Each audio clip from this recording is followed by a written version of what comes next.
আসসালামাইকুম সবাইকে। প্রগ্রেসিভ ব্যাফের আরেকটা আহ, পর্বে আপনাদের সবাইকে স্বাগতম।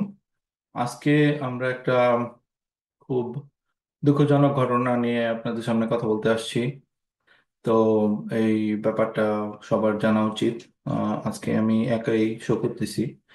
আম, তো আমার মনে হলো যে কিছু কিছু ব্যাপারে মানে সবাইকে জানানো উচিত। আম, তো সেই কারণে এই শোটা আমি করলাম।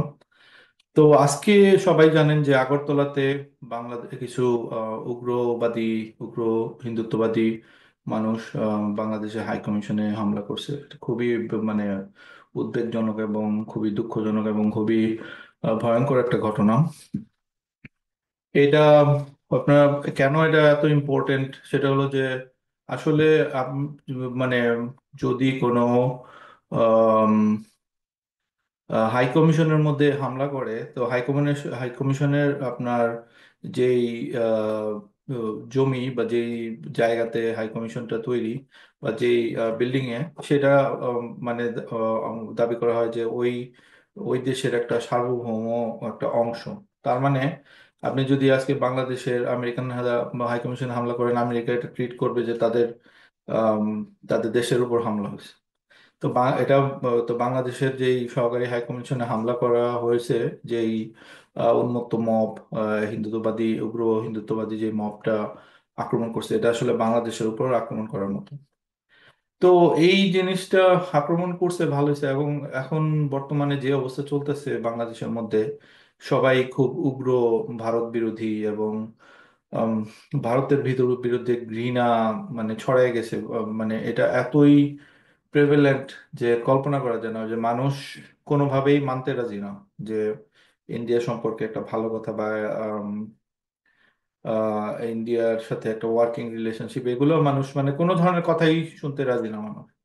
এটা শিক্ষিত থেকে শুরু করে নর্মাল ফেসবুকের ইউজার, তারপর যারা জামাত ডানপন্থী আছে তাদের মধ্যে এই ধারণাটা ছড়াই গেছে। তো এখন যেটা দেখা যাইতেছে যে ইন্ডিয়ার সাথে একটা ওয়ার্কিং রিলেশনশিপ থাকা আর না থাকা আসলে অত কিছু ম্যাটার করে না। কারণ আম, এই যারা সাধারণ মানুষের একটা ধারণা সত্য, যেটা আমি বারবার বলছি, সেটা হলো যে আমরা ভালো আচরণ করি অথবা আমরা ডিপ্লোম্যাটিক আচরণ করি, আমরা আমরা উগ্রপন্থী হই, আমরা মানে যত ধরনের আরো কট্টর হই, কিছুই ইন্ডিয়ার যেই বর্তমান বিজেপি গভর্নমেন্ট অথবা ইন্ডিয়ার যে সাউথ ব্লক, ইন্ডিয়ার পররাষ্ট্রনীতি, ইন্ডিয়ার সিক্রেট অপারেটিভ যেই সংস্থা এবং ওদের যেই গোয়েন্দা এজেন্সিগুলা, এরা কখনোই বাংলাদেশকে শান্তিতে থাকতে দিবে না।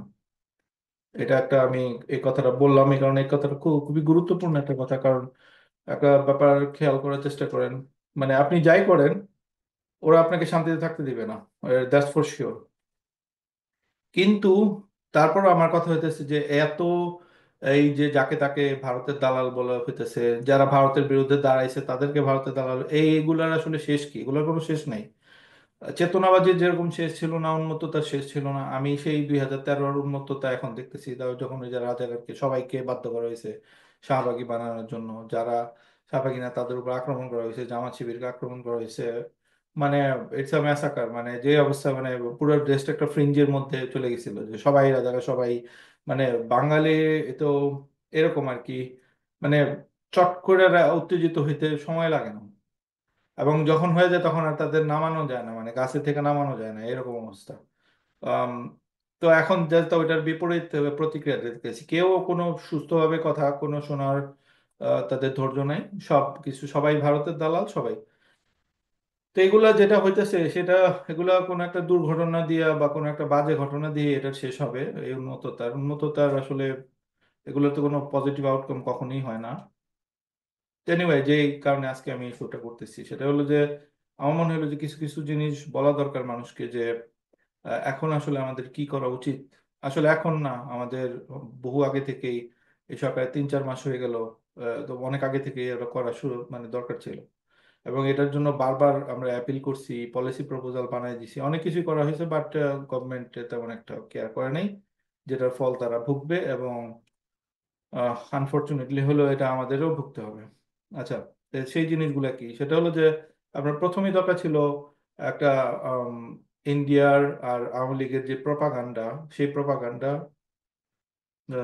কাউন্টার করার একটা টিম বানানো দরকার ছিল। আম, এখানে শত শত হাজার হাজার শিক্ষিত যুবক বাংলাদেশে মানে আছে, এবং বিদেশে মানুষ এরকম ফ্রিতে কাজ করার জন্য মানে বসে আছে। ঠিক আছে, এদেরকে যদি কাজে লাগানো যেত, একটা বিউটিফুল একটা মানে থিং করতে পারতো এরা। এদেরকে প্রপোজাল দেওয়া হয়েছে। তো এরা, আই ডোন্ট নো, মানে তারা খুবই স্মার্ট, শিক্ষিত এবং ওয়েল ক্যাপেবল লোকজন।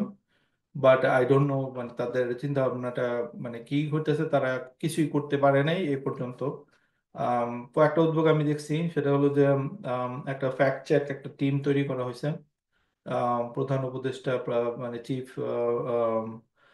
অ্যাডভাইজারের যেই প্রেস উইং, ওইখান থেকে একটা ফ্যাক্ট চেকিং হয়, কয়েকটা ফ্যাক্ট চেকিং হয়েছে, ভালো হয়েছে, আমি শেয়ার করছি। বাট এরকম আরো ও, যেই টিমটা তৈরি হয়েছে এরকম আরো 100 টিম দরকার ছিল এখন। কারণ দেখেন প্রোপাগান্ডা গুলো এরকম যে ওরা রিলেন্টলেস, এবং ওদের কাছে আওয়ামী লীগের কাছেও মিলিয়ন্স অফ ডলার, মিলিয়ন্স না তো বিলিয়ন্স অফ ডলার লুট করছে। আপনারা জানেন যে 250 বিলিয়ন ডলার লুট করে নেওয়া হয়েছে বাংলাদেশকে প্রতি বছর। বাংলাদেশকে অ্যাভারেজে 15 বিলিয়ন ডলার লুট করা হয়েছে। তো এই টাকাগুলো তো তাদের হাতে আছে। আপনি কত টাকা লাগে মানে আপনার এরকম ট্রোল ফার্ম কিনতে অথবা এরকম প্রোপাগান্ডা পিস বানাইতে, এগুলো তো রিলেন্টলেসলি বসে রয়েছে। আপনি আজকে একটা ইন্ডিয়ান এর কাছে যাবেন, আপনি বাংলাদেশ সম্পর্কে কোনো ভালো কথা, বাংলাদেশের ভিতরে কি হতেছে কারণ তার কেউ জানে না। আর যদিও কেউ কেউ জানে, এটা গুটি কয়েক মানুষ, কয়েক হাজার মানুষ, কয়েক লক্ষ মানুষ। ইন্ডিয়াতে মানুষ আছে 140 কোটি। এর মধ্যে আপনার সবাই দেখা যায় 99% এরকম বাংলাদেশের বিরুদ্ধে আহ, উত্তেজিত হয়েছে। এর মধ্যে আবার ফুয়েল দিছে হলো যে ইন্ডিয়ার ফ্ল্যাগের উপর বুয়েটের এরা মানে পা দিয়া পাড়ায় যেতেছে, তো তাদের সেন্টিমেন্টে তো মানে লাগবেই এটা। হ্যাঁ, এখন যেটা হচ্ছে যে বাংলাদেশের যে সেন্টিমেন্ট, এটাও জাস্টিফাইড, কারণ হচ্ছে 15 বছর ইন্ডিয়ার এই তত্ত্বাবধানেও হাসিনা রয়ে গেছিল, এবং মানুষের রাগ ক্ষোভের উদ্দেশ্য উৎস হলো যে এখনো ইন্ডিয়া কেন চেষ্টা করতেছে। ওরা তো পরাজিত হয়েছে, হাসিনা তাদের সেবাদাসী পালায় যেতে বাধ্য হয়েছে, কিন্তু তারা কেন মানে এখনো বাংলাদেশকে ডিস্টেবিলাইজ করতেছে। ওরা মানুষের রাগে এটাই, এবং এটা আমি বলবো কিছুটা হলো এটা জাস্টিফাইড। বাট আমরা ওই রাগটা, আমরা ক্ষোভটা আমাদের একটা কোনো ভালো চ্যানেলে আমরা মানে করতে পারতেছি না। তো যাই হোক, যেটা বলতাম যে প্রথমেই প্রপাগান্ডা পিসের যেই দরকারটা ছিল, সেটা তারা মানে করলো না বা করতেছে না এখনো। টুইটারে হাজার হাজার শত শত মানুষ এরকম নেওয়া দরকার ছিল। এবং এটা কিছু নয়, গভর্নমেন্ট যদি বলতো যে তোমরা ফ্রিলি কাজ করো, আমরা তোমাদের টুল দিতেছি, তাহলেও মানে মানুষ এগুলো মানে লেগে যেত। বাট আমি আমি খুবই ফ্রাস্ট্রেটেড, আসলে আমি খুবই ফ্রাস্ট্রেটেড। আমি বলতে পারতেছি না আমি কিরকম। আমরা প্রপোজাল তৈরি করে দিছি, তারপরে এগুলাতে কোনো কাজ হয়নি। বারবার বলছি আমরা, আহ, যেরকম কাজ হয়েছে এগুলা আসলে মিনিস্কুয়াল, এগুলা কোনো মানে ব্যাপারই না। আচ্ছা, তো নেক্সট যেটা করা দরকার ছিল যে এখন ইন্ডিয়ার সাথে ডিপ্লোম্যাটিক্যালি একটা মানে ক্যারট এন্ড স্টিক পদ্ধতিতে আগানো দরকার ছিল, যেটা ভালোই হয়েছে। যেমন ফখরুল সাহেব ওনার যে স্টেটমেন্টটা, ওটা মানে একটু মানে নরম। তারপর ইন্ডিয়ার সাথে একটু ওয়ার্কিং রিলেশন, আবার মানে একটু উগ্রপন্থী একটা স্টেটমেন্ট দরকার ছিল, যেটা রিজভী সাহেব দিয়েছেন বিএনপির, যে জিয়াউর রহমানের হত্যার পিছনে ভারতের হাত আছে, এই ধরনের ইঙ্গিত দিয়ে। তারপর আরো অনেক মানে খুবই কঠোর ভাষায় মানে ইন্ডিয়াকে করছে, উইচ ইজ কমপ্লিটলি ফাইন। এখন এখানে দেখার ব্যাপার হলো যে এগুলা কেন হইতেছে, এটা জানার জন্য এটা মানুষ একবারও চিন্তা করে না, একবারও বুঝে না, একবারও কেয়ার করে না। তারা মনে করে যে এখনই বাস্তবতা, এর আগে পৃথিবীতে কেউ ছিল না। এখন এটা যদি আপনারা চিন্তা করেন, তাহলে আমরা বলবো যে আওয়ামী লীগের মতো অবস্থা দেখে চিন্তা করেন। 1 বছর আগে তারা কখনো ভাবে নাই তাদের ক্ষমতা ছাড়তে হবে। 2041 2071 পর্যন্ত তারা চলে গেছে গিয়ে, যে ওই পর্যন্ত তারা ক্ষমতায় থাকবে, এরপর কি হবে কে জানে। তো এরকম তারা ভাবে নাই তারা কোনো, এখন আপনারা ভাবতেছেন যে এরকম অবস্থায় থাকবে, আপনারা মানে এরকম উন্মত্ততা চালাই যাবেন আর কিছুই হবে না। এটা সত্য না। এই সব ধরনের মানে ওই every action have a reaction, আপনারা যেগুলো করতেছেন ওটা রিয়াকশনও আসবে একসময়। তো যেটা বলতেছিলাম যে ভালো পজিটিভ কি করা যেত আসলে, এই যে উন্মত্ততা, এগুলাকে কিভাবে কাজে লাগানো যেত যদি আপনারা ইন্ডিয়া বয়কটের যে মানে এটা করছিলেন, এরকম যদি আমরা স্বদেশি জিনিস কেনা বা এই ধরনের পজিটিভ কিছু কিছু মুভমেন্ট নিয়ে আসতেন তাহলে এটা ভালো হতো। আম, এই ফাঁকে সরকার একটা খুবই দুর্দান্ত কাজ করতে পারে, সেটা হলো যে পানি চুক্তিগুলা, তারপর ইন্ডিয়ার সাথে যেসব বাজে চুক্তিগুলো আছে যেগুলো কমপ্লিটলি বাজে, মানে বাদ দিয়ে দিতে পারে, কারণ এখন এর চেয়ে বিউটিফুল টাইম আর হবে না কখনো। তো যেটা বলতেছিলাম, অস্বস্তিকর কোয়েশ্চেন হলো ইন্ডিয়ার সাথে আমরা কতটুকু আসলে এনগেজ হবো, বা ইন্ডিয়ার সাথে দেখেন এখানে একটা খুবই দুর্ঘটনা আছে যে এইরকম এর চেয়ে আরো নেক্কারজনক ভাবে মানে ইন্ডিয়াকে ডিল করার অবস্থা হয়েছিল জামায়াতের ইন্ধনে।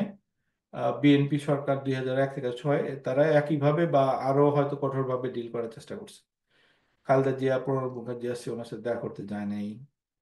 আমি বলবো হ্যাঁ, ইন্ডিয়া যেরকম করছে বাংলাদেশের সাথে এগুলো সবই হয়তো জাস্টিফাইড, কিন্তু কথা হলো যে আমরা তো রিসিভিং এন্ডে ব্যাড এন্ডে রয়ে গেছি, রাইট?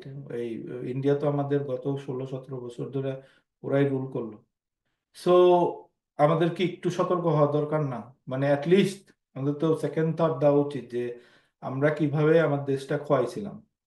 বেসিক্যালি আপনার দেশ তো আপনার হাতে ছিল না গত 15 বছর। আপনার মানে ইন্ডিয়ার জাস্ট একটা সেবা দাসী, ইন্ডিয়া যা বলতো তাই হইতো। এখান থেকে ওরা ওরা মানে লুটপাট করার জাস্ট একটা চ্যানেল খুলে দিছে যে তোমরা তোমাদের দেশ লুট করো আর আমাদের এগুলো দিয়ে দাও।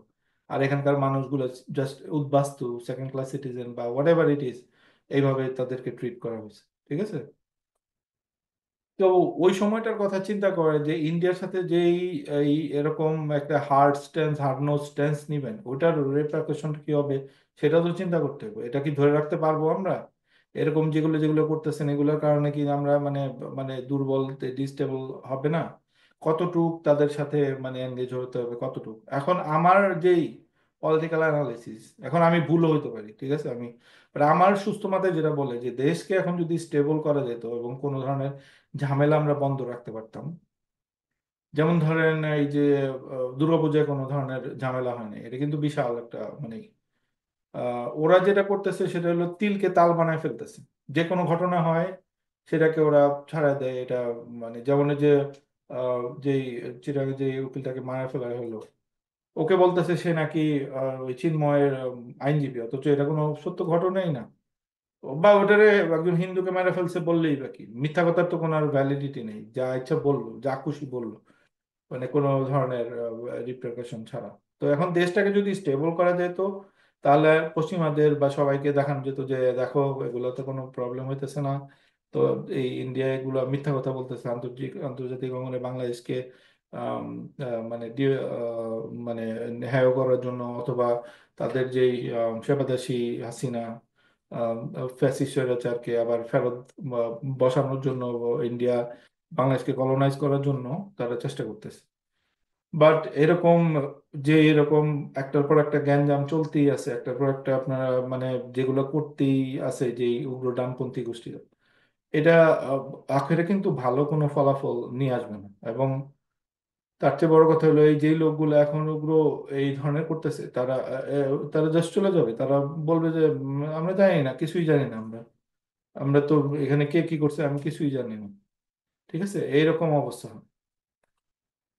তো এনিওয়ে, আমি যেটা বলতেছিলাম যে এই যে এই সুযোগটা পাওয়া গেছে এতে কিছু দেশকে, দেশ যেহেতু একত্র হয়েছে, ইন্ডিয়া একটা ব্লান্ডার করে ফেলছে বাংলাদেশের হাই কমিশনের হামলা হইতে দিয়া, এবং এটা তাদের জন্য একটা মানে লজ্জাজনক ব্যাপার। তো এই সুযোগে অনেকগুলা ভালো ভালো কাজ করা যেত, এখনো সময় আছে, এটা যদি পজিটিভলি ইউজ করা যায় আম, তাহলে অনেক ভালো কাজ করা যাবে। আম, এখন যারাদের মধ্যে মাথায় মাথায় বিন্দুমাত্র বুদ্ধি আছে, আপনার সরকারকে আপনারা পজিটিভ রিইনফোর্সমেন্ট দিতে পারেন যে আপনারা এই চুক্তিগুলো বাতিল করেন, আপনারা ইন্ডিয়ার বিরুদ্ধে শক্ত স্টেপ নেন, পদক্ষেপ নেন, ইন্ডিয়ার বিরুদ্ধে প্রপাগান্ডা গুলার মানে করার ব্যবস্থা করেন। তার চেয়ে বড় কথা হলো হাসিনার এই বা তাদের সংগত লুটপাটের বিচারের ব্যবস্থা করে। লুটপাট যেগুলো বাড়িতে যেমন শ্বেতপত্র বেরিয়েছে, এরকম অনেকগুলা মানে তাদের লুটপাটের কার্যকলাপ দেখায় দেন মানুষকে। ঠিক আছে, তো এইগুলা যদি হয় তাহলে এটা হবে পজিটিভ ব্যাপার। আর যদি আমরা নিজেদের নিজের কম লাগাইতে পারি, এই যে প্রথম আলোর অফিসে গিয়ে আগুন দেওয়া, অথবা একটা বাজে মানে কাজ করে নিজেদের একটা মানে উগ্রবাদী হিসাবে বাংলাদেশকে পরিচয় করার যে ব্যবস্থা করে, এতে বাংলাদেশের ক্ষতি হবে, মানে ভালো কিছু হবে না। এই যারা ইউটিউবে এরকম সেন্সেশন ছড়াইতেছে ভিউর জন্য, ইসের জন্য, আম, মিথ্যা কথা বলে বললাম। এরা এরা এরা বাংলাদেশের বন্ধু না, আনফরচুনেটলি হইলো এটা সত্য। আপনাদের প্যাশন লাগতে পারে, বাট আমি এটা বলে রাখলাম, পরে মিল মিলাই দেখেন। আম, ধন্যবাদ আপনাদের সবাইকে শোনার জন্য।